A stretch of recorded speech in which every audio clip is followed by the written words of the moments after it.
Terima kasih Pak Kiat atas undangannya dan atas waktunya. Sekarang paling kita mau bincang terkait intermoda proyek dari Lukman Jaya dan mengenai usaha untuk izin multimoda juga ya Pak. Oke, untuk sekarang perkembangan proyek intermoda ini bagaimana sih Pak sekarang perkembangannya? Iya, kalau ada dua terminologi ya. Pertama intermoda sama multimoda ya. Kalau intermoda itu tempatnya. Jadi tempat untuk alih moda itu namanya intermoda. Kalau multimoda itu sistem angkutannya.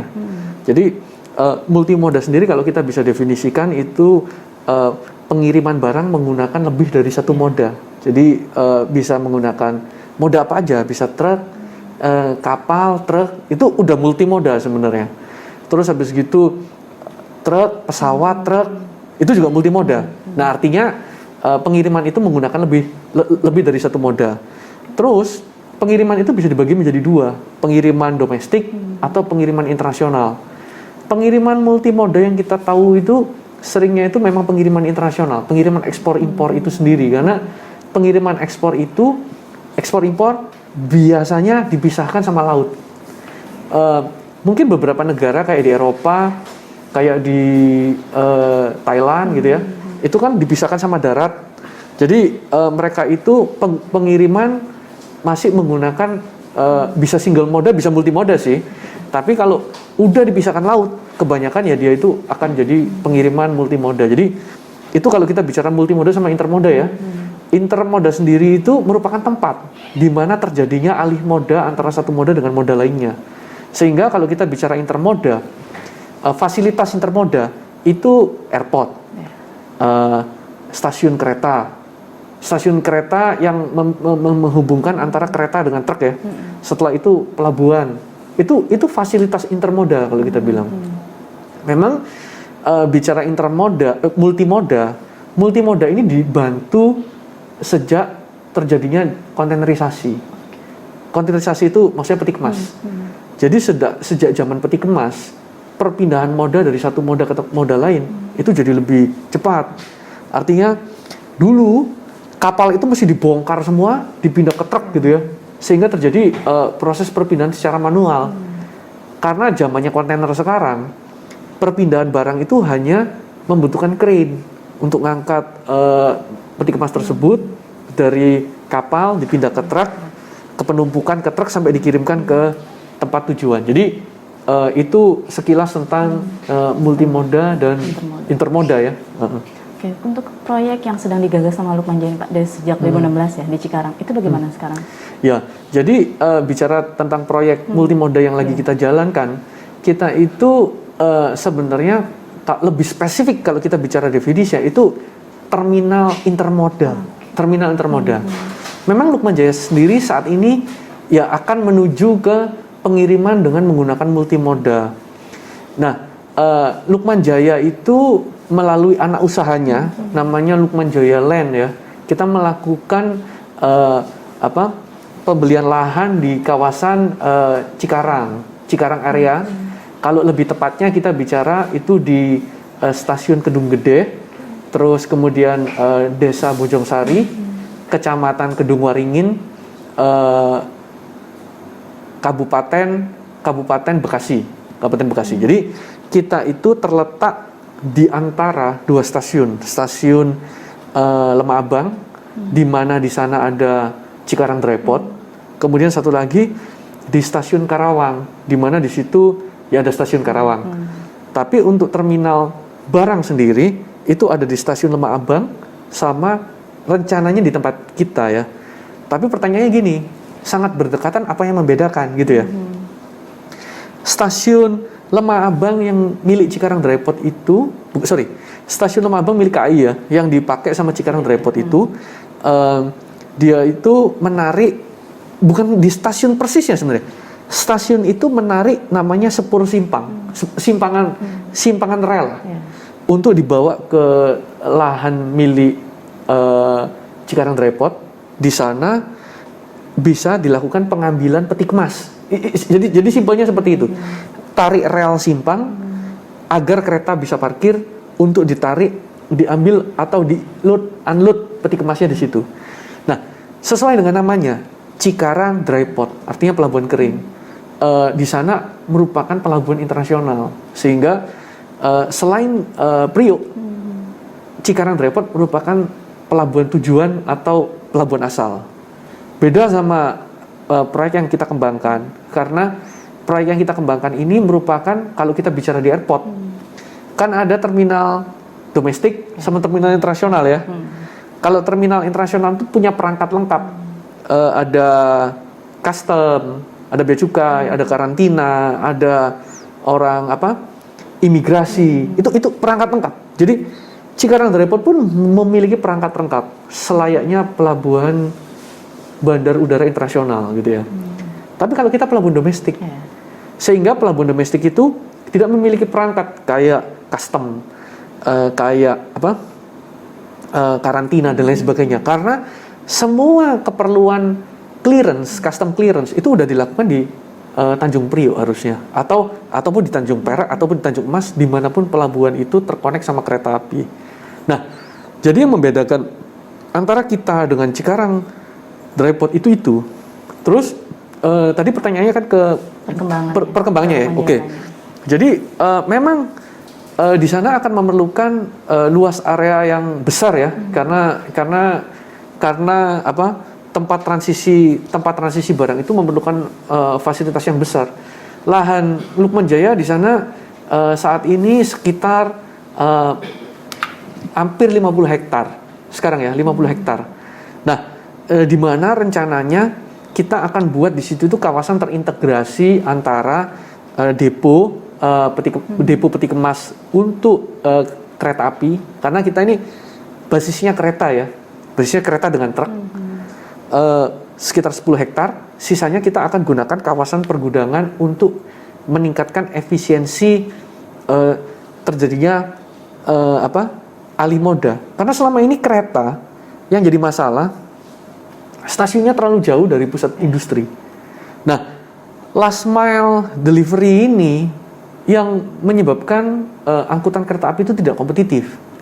Nah, kita menggagas ide untuk mendekatkan last mile delivery ini dengan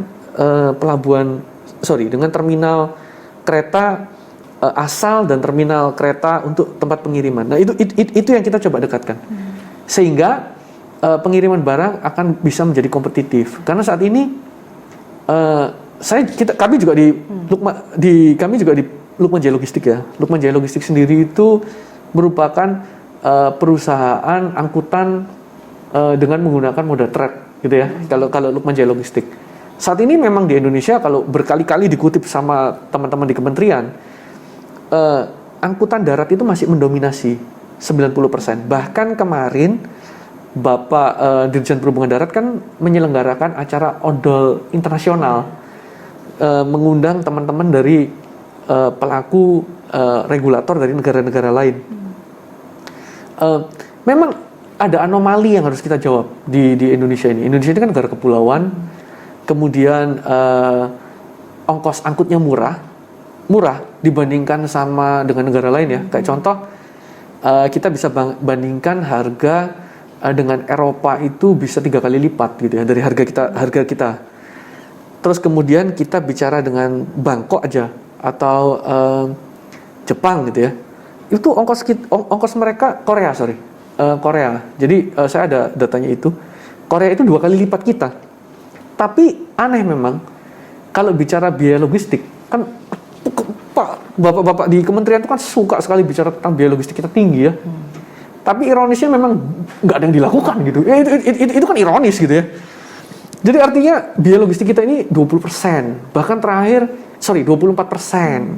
Itu berkali-kali disampaikan biaya logistik kita ini tinggi. Nah, kalau di sisi kita ya so what gitu loh, gitu kan ya. Tapi yang jelas kalau di perusahaan angkutan, kita ini menangis bombay. Karena begini, harga kita paling murah tadi dibandingkan sama di Korea 2 kali sama di, jadi bicara kita 1,5 juta, Korea itu 3 juta, Eropa itu bisa 4,5 juta. Tapi kalau kita bicara biaya logistik, Eropa itu 5%, Korea itu 12%, kita ini 24%. Kan ironis gitu. Terus biang kedelainya siapa? Namanya gitu ya. Biang kedelainya itu perusahaan-perusahaan truk itu tuh yang menyebabkan semua biaya ini jadi mahal. Nah, orang harga kita paling murah, gimana kita jadi mahal? tetap selalu disalahkan. Lihat itu angkutan truk menyebabkan biaya tinggi. Ya memang dari dulu selalu kita sampaikan truk itu mahal. Kenapa? Karena truk itu point to point, nggak ada goodwill atau niat politik untuk menciptakan angkutan yang efektif dan efisien. Sebenarnya kita bicara tentang Lukman Jaya Land, kita bicara tentang proyek intermoda multimoda ini sendiri, itu tujuannya adalah untuk menurunkan biaya logistik secara keseluruhan itu loh. Yang penting itu terjadi konsolidasi. Kita sampai sekarang masih bicara odol. Malaysia cerita begini kemarin, Thailand. Kejadian Indonesia ini kejadian kami 20 tahun lalu nih. Berarti sama-sama start 20 tahun lalu. 20 tahun lalu juga masalah odol kita. Sama-sama start 20 tahun lalu, mereka ada progres, kita nggak pada progres. Udah gitu aja kan lihat simpelnya. Memang kalau kita lihat perjalanan logistik, biaya logistik mereka juga turunnya drastis. Mereka sekarang mungkin di 16%. Dulunya sama kayak kita ya, di 16%. Tapi mereka banyak yang dilakukan. Mereka itu punya stasiun intermoda semacam ini, punya. Itu yang mereka, padahal jaraknya nggak terlalu jauh, sama kayak Cikarang Depot sebenarnya. Atau mungkin waktu itu Pak Benny ngambil inspirasi dari situ, atau mungkin ya. Tapi intinya pengiriman dari pelabuhan di Lem Cabang ke Lat Krabang, stasiun Lat Krabak, itu nggak terlalu jauh, tapi semua menggunakan kereta. Sampai saya nggak paham berapa, mungkin 2 juta TEU sekali yang ditransport. 22 rangkaian kereta kok itu yang dipakai. Nah, itu jalan terus sampai sekarang dan mengurangi, benar-benar menekan angka kemacetan yang ada di pelabuhan ke kota gitu. Itu benar-benar menekan. Kemudian mereka juga membuat terminal truk ya. Mereka kan negara daratan ya, sehingga peran truk itu nggak bisa dihindari lah. Tapi mereka membuat terminal truk untuk melakukan proses konsolidasi. Kalau mereka bicara 20 tahun lalu, mungkin 5-6 tahun lalu kita juga udah kesana gitu ya. Bareng-bareng dengan teman-teman yang ada di regulator. Tapi memang belum ada hasil kalau saya lihat. Nah, dari 2016 itu kita juga coba dorong lah proyek multimoda ini. Tapi perkembangannya, ini ngomong perkembangannya dari 2014 baru 2020 kita ada angin segar ceritanya dari sisi regulasi.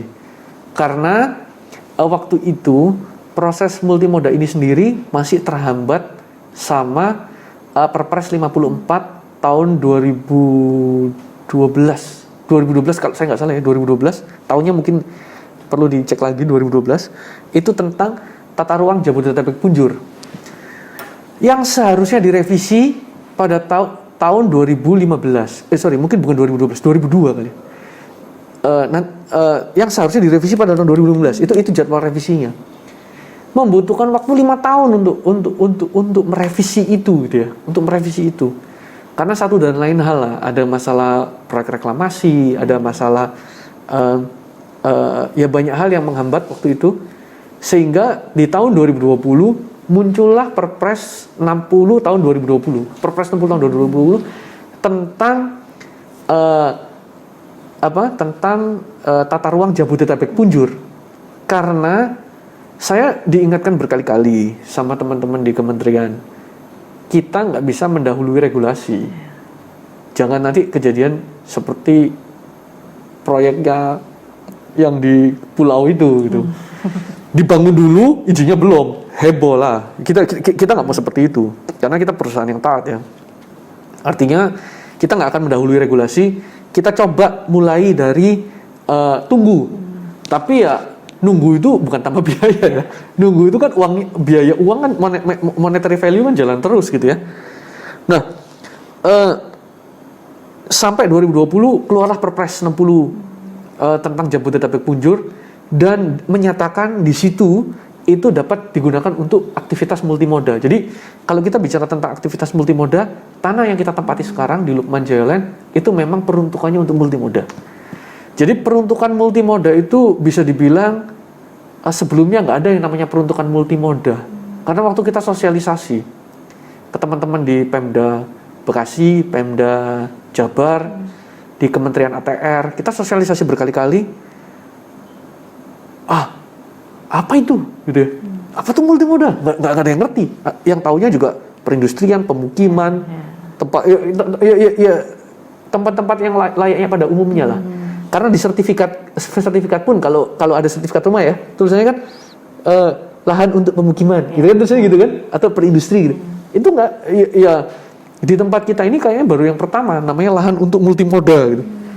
Jadi dengan landasan perpres itu, kemudian kita melakukan sertifikasi lahan sekarang, sehingga kawan-kawan kalau ingin nanti menempati gudang di situ, teman-teman punya legal standing. Jadi artinya kita nggak mau nanti lahan tanpa legal standing kita bangun akan jadi masalah gitu ya. Sehingga kita nggak akan mendahului proses karena biarlah proses berjalan. Tapi kebetulan sekarang COVID udah nggak kerasa, COVID udah setahun. Kita lihatlah karena pada bulan 6 nanti, sekarang bulan 6 ya.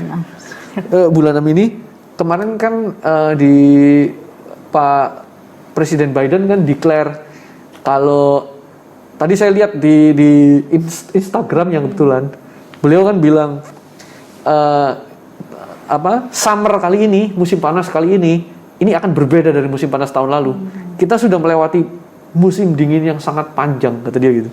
Artinya kalau mendengar statement seperti itu, apakah nanti warga Amerika bisa kumpul-kumpul tanpa masker atau apa, saya nggak tahu ya.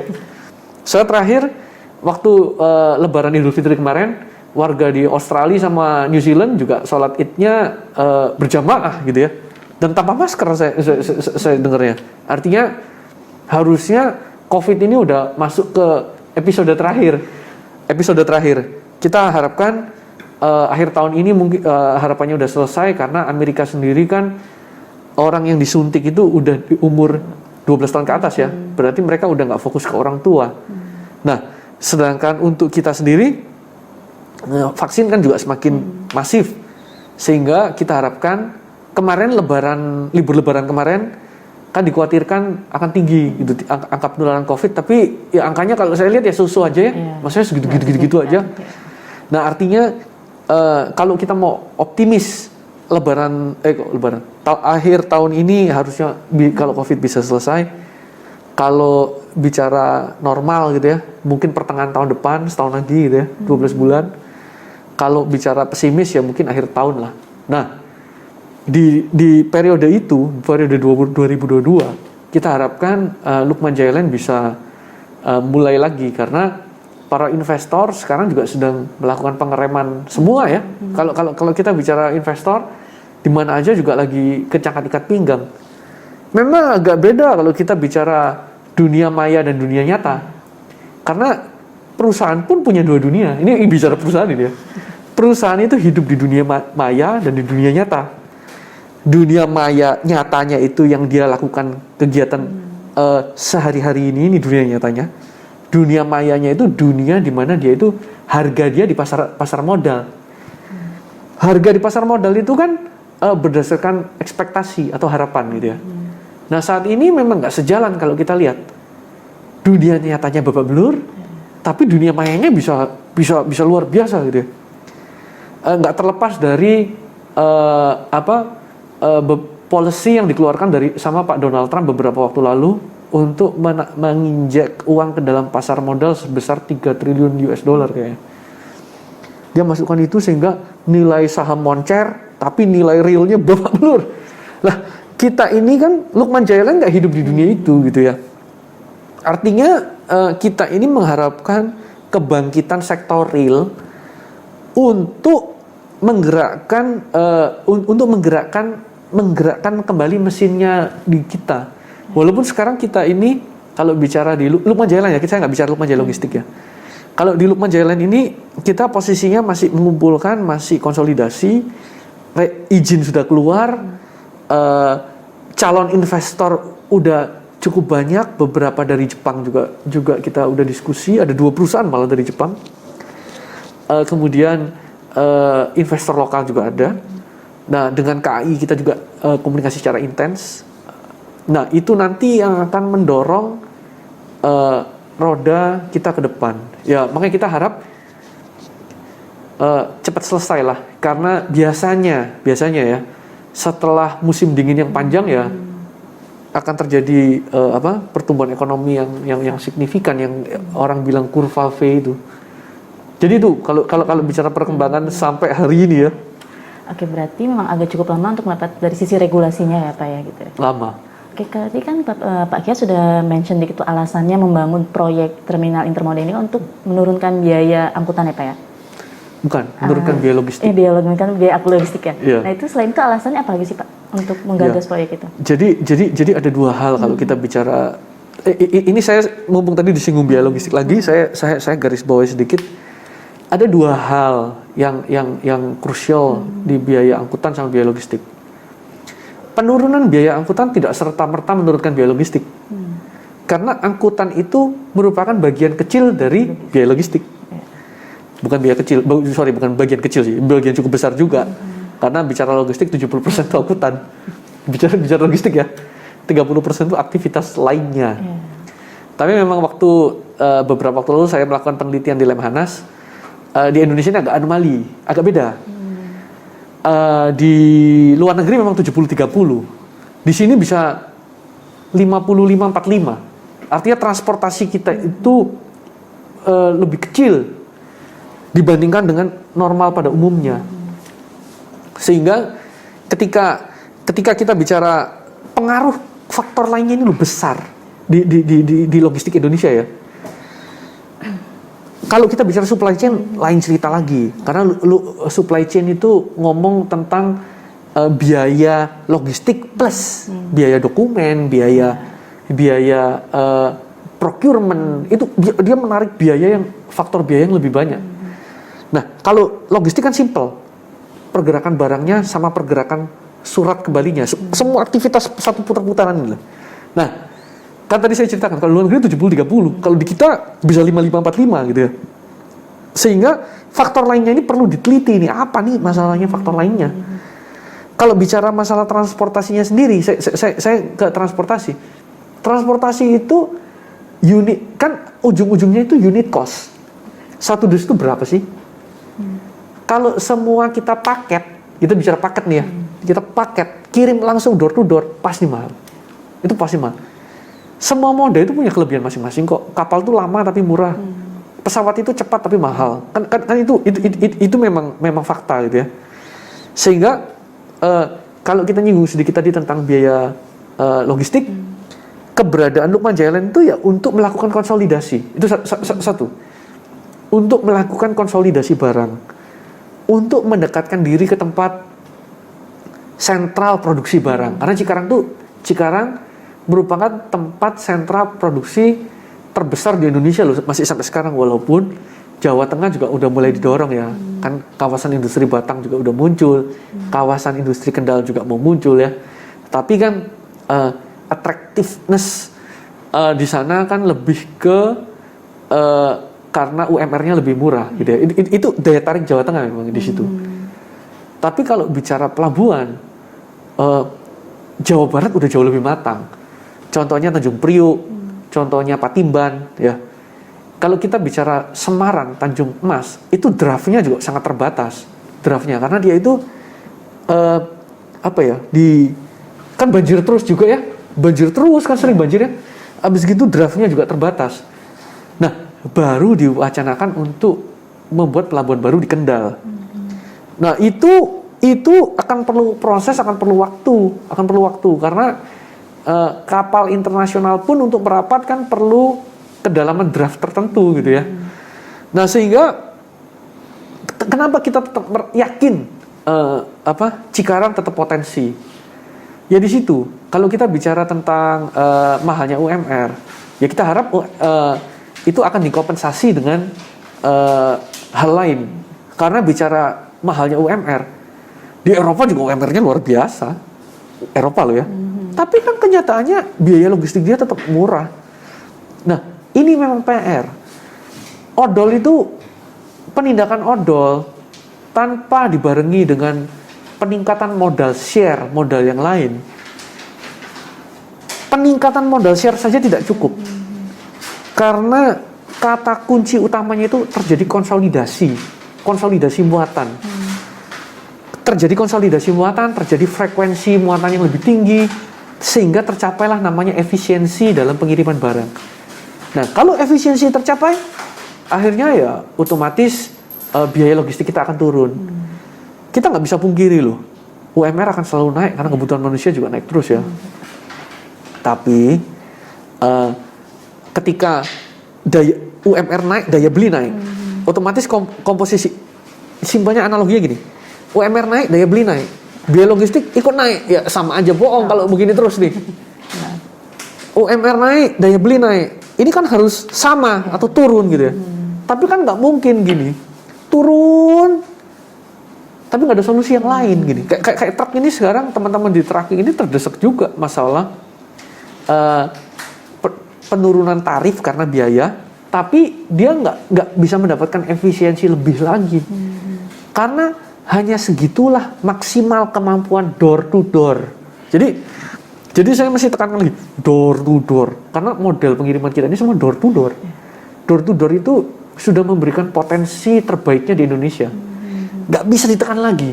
Kita tekan lagi, perusahaan angkutannya bonyok. Itu terbukti kok. Sekarang kita pun harus melakukan overloading loh untuk survive. Kalau nggak mau gimana? Jadi bicara tentang apa tadi? Alasannya Pak. Alasannya yaitu kita berangkat dari pembangunan sebenarnya pembangunan terminal intermoda ini untuk melakukan angkutan multimoda itu berangkat dari idealisme kita untuk menurunkan biaya logistik. Itu berangkatnya. Jadi Lukman Jaya pun yakin ya secara keseluruhan kita secara grup angkutan truk ini juga nggak apa ya kalau untuk menurunkan biaya logistik itu nggak bisa terus diandalkan di masa depan karena sekarang ini yang menjalankan perusahaan, keunikan dari perusahaan truk sendiri, kita bicara perusahaan truk ya, untuk perusahaan bisa jalan langgeng di jangka panjang, perusahaan itu kan harus memiliki sesuatu yang berharga, kalau menurut teori ini ya, berharga, unik, tidak bisa ditiru, tidak bisa diduplikat gitu. Itu harus dimiliki oleh perusahaan. Nah, artinya truk sendiri kan bukan sesuatu yang berharga, unik, tidak bisa ditiru, tidak bisa diganti. Siapa aja bisa beli kok, kredit gampang sekarang. Jadi barrier to entry untuk perusahaan ini juga cukup rendah. Dari sisi kami kan harus memikirkan masa depan.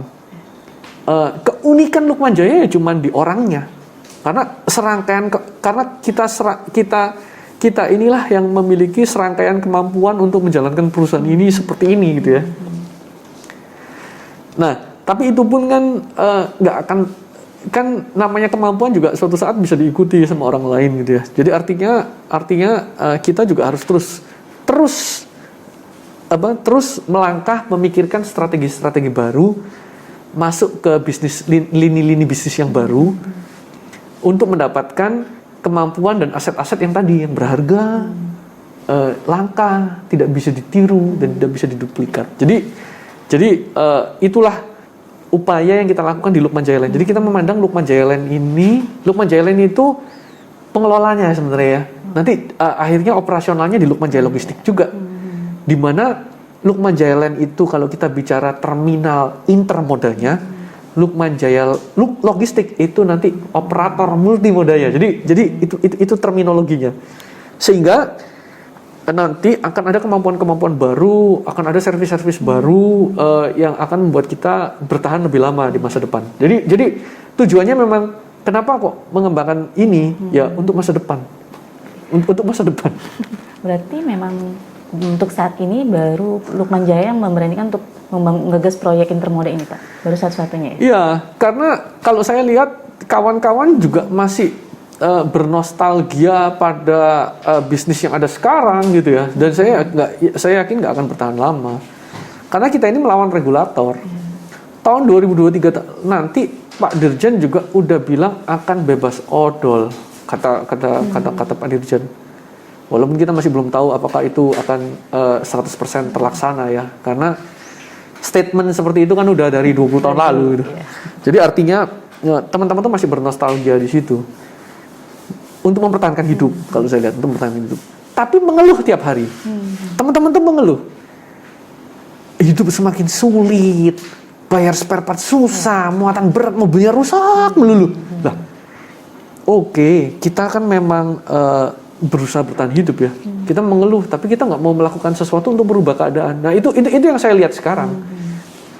Sedangkan apa yang kita coba lakukan, kita coba melakukan sesuatu yang lain. Kita coba melakukan terobosan untuk merubah dari keadaan kita yang ada.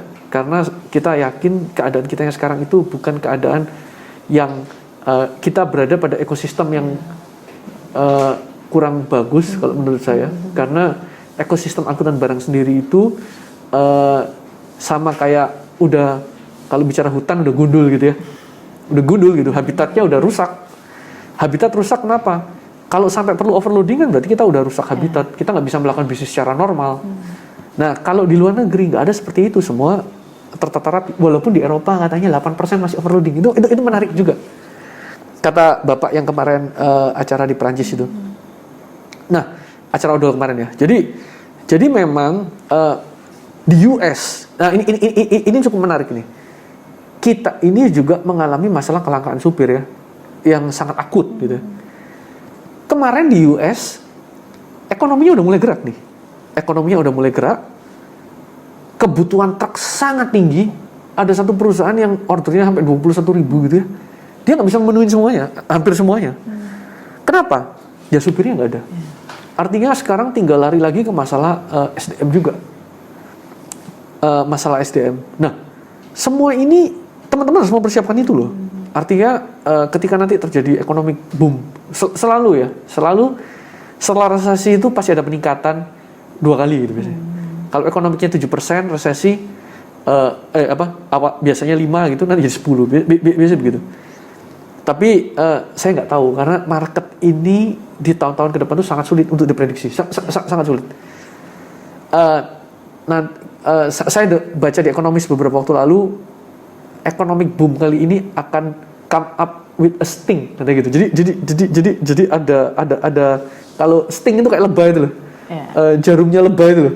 Jadi artinya economic boom kali ini kita mesti benar-benar mencermati karena akan berbeda dari economic boom yang sebelumnya gitu ya. Itu kita mesti cermat memang. Kita mesti cermat di situ. Nah, tapi kita juga harus mempersiapkan ya tadi itu driver shortages. Nggak dipungkiri. Kemarin waktu Covid di awal-awal semua banyak orang dirumahkan kan. Kapasitas produksi dipotong. Setelah kembali kan orang-orang berharap itu kembali semua, tapi kan nggak semudah itu. Apalagi kalau banyak yang ditawarkan untuk pensiun dini kemarin ya, pensiun dini dong. Nanti ketika rame, nggak jadi pensiun, balik lagi, kan lucu gitu ya, kayak begitu. Nah itu hal-hal seperti itu memang perlu diperhatikan karena saat ini kalau bicara kita ya, kita ini sekarang berusaha mempertahankan semua yang kita punya sampai hari ini ya. Oleh karena itu kita coba pintar-pintar mengatur cash flow. Memang sulit, zamannya sulit. Tapi kita berusaha mempertahankan semua yang kita punya. Karena kita yakin ketika nanti economic boom, teman-teman inilah yang membantu kita semua untuk bisa jalan ya. Jadi artinya ini nggak akan lama kok. Kalau saya lihat paling tinggal 1 sampai 1,5 tahun lagi. Yang penting napas kita cukup panjang aja di situ. Masih hidup nggak tinggal gitu ya. Nah jadi bicara tentang Lukman Jaya Land, tentang proyek intermoda yang sedang kita lakukan, itu merupakan proyek masa depan karena kita cukup yakin nggak akan selamanya kita bisa bertahan dengan odol dengan ekosistem yang seperti ini. Beberapa masalah kunci kan dendanya cukup rendah. Kemarin disampaikan juga denda kita kan kalau odol cuma 500.000, di Thailand 50 juta. Nah, ketika DPR merubah itu, 50 juta sekarang denda kalau overload. Waduh, itu akan langsung drastis merubah semua landscape yang ada itu. Gak cuman hanya perusahaan truknya. Sebenarnya teman-teman, sebenarnya gini, siapa sih yang nggak mau muat sesuai aturan ya? Kalau bicara perusahaan truk, orang kalau kita odol itu 3 tahun rusak kok, mobil hancur. Padahal kita kan maunya last long gitu. Jadi aset yang kita punya. yang di mana-mana seharusnya 10 tahun depresiasi, 3 tahun juga udah nggak ada bentuk sekarang.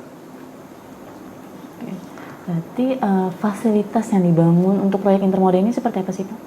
Nah, intermoda itu nanti akan terjadi dari dua area. Pertama area terminal, kedua itu area pergudangan. Area pergudangan ini yang nanti kita pakai untuk penyimpanan barang. Otomatis di area pergudangan itu juga ada area untuk truk parkir. Di terminal itu gampang digambarinya itu seperti terminal kapal, pelabuhan. Kapal sandar di pinggir, terus kemudian ada crane yang ngambilin gitu ya. Kalau kita stacker, nanti ada tempat stacking di situ. Terus ada truk yang ngambil untuk mengirimkan. Tujuannya memang dari kereta ke tempat pergudangan itu ya cuman sekomplek aja gitu. Jadi nggak perlu perjalanan yang terlalu jauh sehingga menyebabkan biaya yang tinggi. Kalau untuk bisnis modelnya atau konsep layanan ini seperti apa Pak nanti? Kalau kita bedah bisnisnya ya, bisnisnya itu kan ada bisnis multimoda, terus kemudian ada bisnis intermodanya. Bisnis intermoda itu kan ada bisnis depo, terus kemudian ada lulu, lift on, lift off, kemudian ada transportasi keretanya, ada transportasi truknya. Itu merupakan bisnis yang akan didukung sama komplek ini gitu ya, sama komplek ini. Nah, kalau angkutan intermodanya multimodanya secara otomatis akan jalan.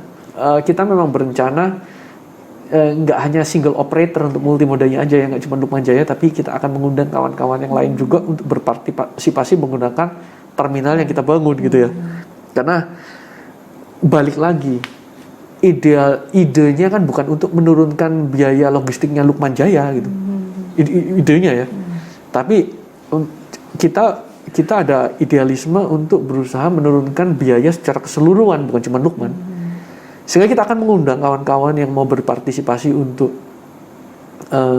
melakukan aktivitas multimoda di situ, karena mereka yang mengumpulkan barang, mereka yang menaruh di gudang itu, terus kemudian mereka yang punya shipment, punya relasi dengan customer-customer yang memiliki yang memproduksi barang. Nah di situ nanti terjadi sinergi. Ya kira-kira bisnis modelnya lebih kurang seperti itu.